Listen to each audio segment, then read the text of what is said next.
What is the most interesting story you have of an ancestor past your parents' generation?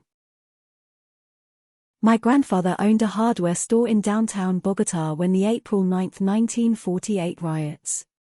People burned and looted places. He had to lay down among dead bodies simulating being dead to survive and not being killed. My great-great etc. grandfather was the first convict sent to Australia to be freed after serving his time. He went on to develop the wheat that we grow here. European wheat died. My grandfather's grandfather was found wandering naked in a forest. He was estimated to be around 8 or 9 years old. He didn't speak but understood when spoken to.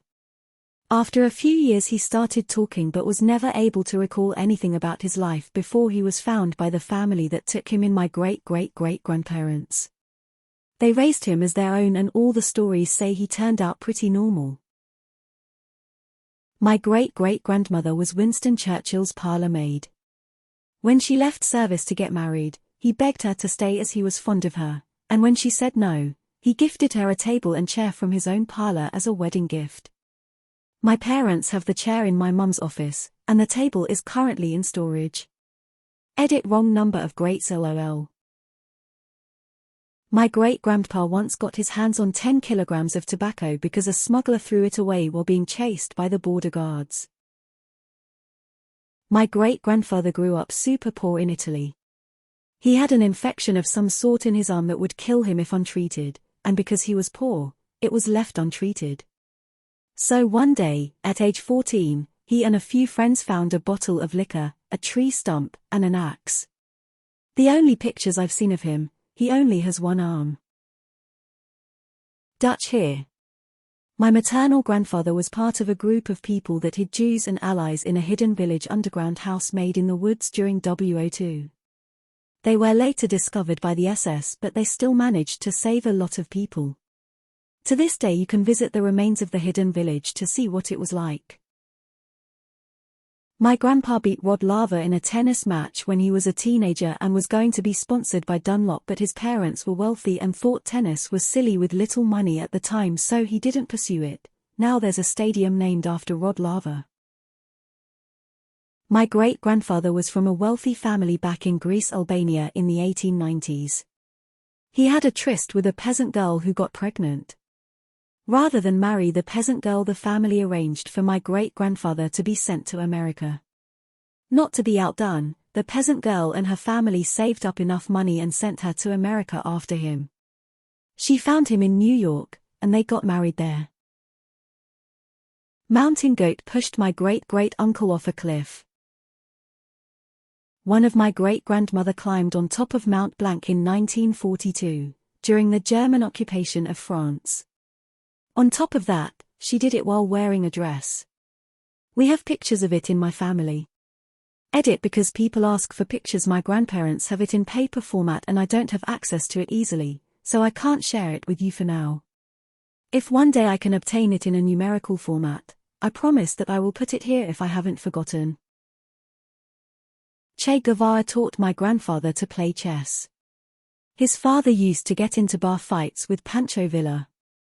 And my family's last name exists because 2 Scottish brothers got drunk, stole a cannon from the local militia armory, and accidentally shot the steeple off the local church. While hauling us out of Scotland, they told their kids, if anyone asks who you are, just say you're German and pretend you don't know English. They didn't know German either. Maternal grandmother's parents met in a train wreck. Was traveling second class, with a window seat. Was traveling coach. Something was on the tracks causing a derailment and many injuries. Being seated further back, was fine and pitched in to help those in need. Had hit the window and his ear was cut very badly, almost sliced off his head almost. She was tearing off strips of her petticoat, the use as bandages oololo. Until he died he teased that his left ear was lower than his right because she put it on wrong dot. During the partition of India in 1947, my grandmother and her family Sikh lived in a village with Hindus, Sikhs and one Muslim family. During the brutality of it all, people in the village wanted to attack the Muslim family, but my great-grandfather intervened and stopped them from being hurt. He then helped them leave the village to make their way to Pakistan from the Indian side of the Punjab where my grandmother's village was. We still do not know to this day what happened to the Muslim family and whether they survived. My great-grandfather killed my great-grandmother's suitor and kidnapped her a night before her wedding. One of my great-grandmother's grandma was an aristocrat. She fell in love with a peasant boy working on their lands. Her father told her he would disown her if she wanted to be with that boy. So one dark night the boy got my grandma escaped from their home and they ran away. Needless to say she was disowned. And that's the story of why I have to work now, instead of just seeing my monthly allowance to show up on my bank account. Omnia vincit amor. My grandmother's grandmother walked the trail of tears. Her parents did no make the walk assumed dead. When she reached Oklahoma she was adopted by a white couple. She was put down as half Cherokee, half white on the roll because of this. My mom and my stepdad share an ancestor about 4 generations back. Also somewhere in this range my great-ex grandma received a letter from her brother that had left Austria. He said, "Come to America. If not for your sake, then for your children's sake." She talked her husband into it, they moved to the Midwest, and several generations later I was born.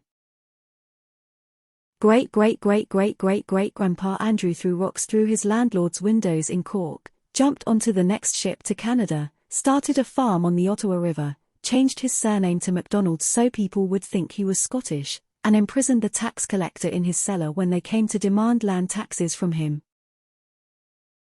My dad's aunt was living in Messina, Italy in the early 1900s. In 1908 there was a huge earthquake that destroyed half the city and she was stuck under the rubble for 3 whole days right next to the bodies of her parents and 3 brothers without being able to move an inch. When she was found she didn't even have a broken bone and went on to have 10 children of her own and die at 97 years old. One of my ancestors was Curly Bill Brocious, the leader of the infamous Cowboys gang which fought against the Ups in and around Tombstone, Arizona in the 1870s-80s. He was killed by Wyatt Earp himself by a shotgun blast that reportedly tore him in 2. The only famous relative I have was barred by an act of parliament from ever again being the warden of a prison due to massive corruption. So you have any idea how corrupt you would have to be specifically called out for corruption in 18th century Britain? It's kind of impressive in its own way. My great-great-great-grandfather was part of the first generation of black people to be free in my state. Edit my great-great-grandfather, I added an extra great on accident. If you trace my family line back far enough you get to Norwegian royalty. Second son of a third son, kind of thing.